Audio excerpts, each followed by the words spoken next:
नमस्कार मित्रांनो, मी आहे प्रवीण आणि आपण पाहताय गुरुजी पीके।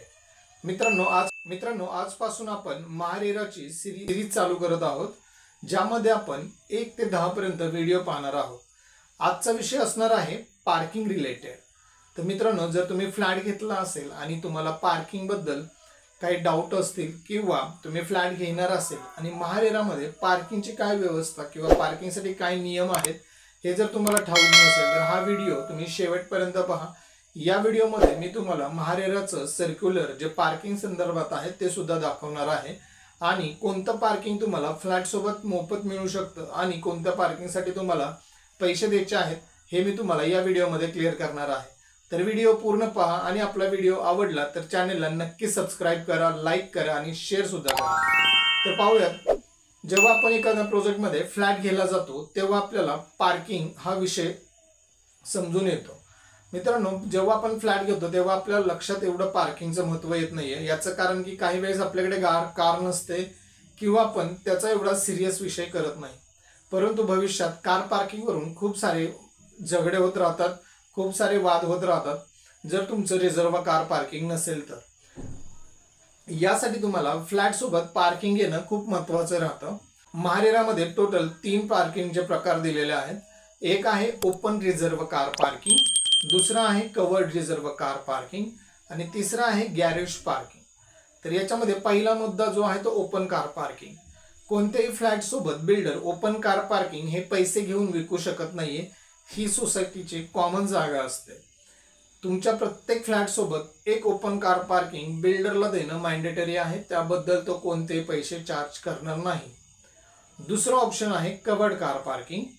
यामध्ये बिल्डर तुमच्याकडून पैसे घेऊ शकतो। महारेरामध्ये अशी कोणतीही नियम नाही किंवा असा कोणताही रूल्स नाहीये ज्यामध्ये कवर्ड कार पार्किंगचे किती पैसे घेणार हे ठरवलं जाईल।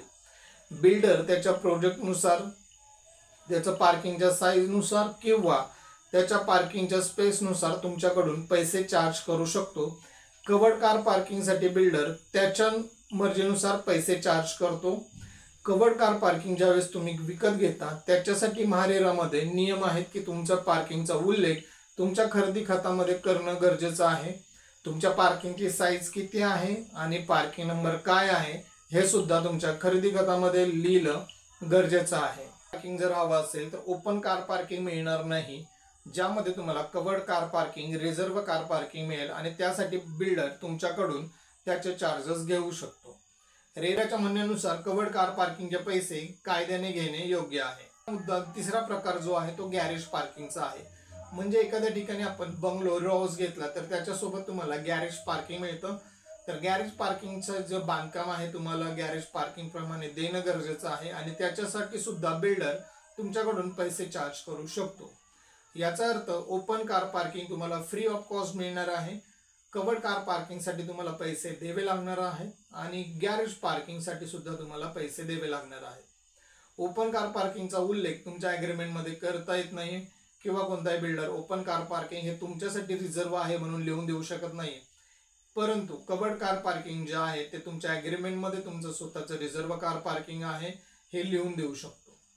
यासोबत जर कोणत्याही बिल्डरने तुमच्यासोबत पार्किंगचे पैसे घेतले आणि पार्किंग नमूद नाही केलं किंवा पार्किंग दिलं नाही किंवा तुमच्याकडून ओपन कार पार्किंगचे सुद्धा पैसे चार्ज करत असेल तर तुम्ही महारेरावरती कंप्लेंट रेज करू शकता। त्यासाठी तुम्हाला बिल्डरने घेतलेल्या पावत्या देणं गरजेचं आहे ज्यावरती पार्किंग उल्लेख केलेला असेल आणि तुम्ही बिल्डर सोबत महारेरामध्ये एक कंप्लेंट रेज करू शकता, ज्याच्या आधारे तुम्हाला पैसे रिफंड मिळण्याची खूप जास्त शक्यता असते। तर पार्किंग रिलेटेड तुम्हाला कोणताही प्रश्न असेल तर तुम्ही मला कमेंट बॉक्समध्ये विचारू शकता। आजचा व्हिडिओ पार्किंगसाठी होता। पुढील व्हिडिओमध्ये आपण पोझिशन संदर्भात महारेरामध्ये काय तरतूद केलेली आहे याबद्दलची माहिती पाहणार आहोत। तर हा व्हिडिओ कसा वाटला ते नक्की कमेंट बॉक्समध्ये लिहा। तुमच्या काही तक्रारी असतील, त्यामध्ये तुम्हाला थोडंसं मार्गदर्शन हवं असेल तर तुम्ही मला कमेंट बॉक्समध्ये प्रश्न विचारू शकता, ज्याचं उत्तर आपण पुढील व्हिडिओमध्ये नक्की देणार आहोत। तर मित्रांनो, हा व्हिडिओ आपल्या मित्रांसोबत शेअर करा आणि आपल्या चॅनलला सबस्क्राइब करा, लाईक करा। भेटूया पुढील व्हिडिओमध्ये, तोपर्यंत जय हिंद, जय महाराष्ट्र।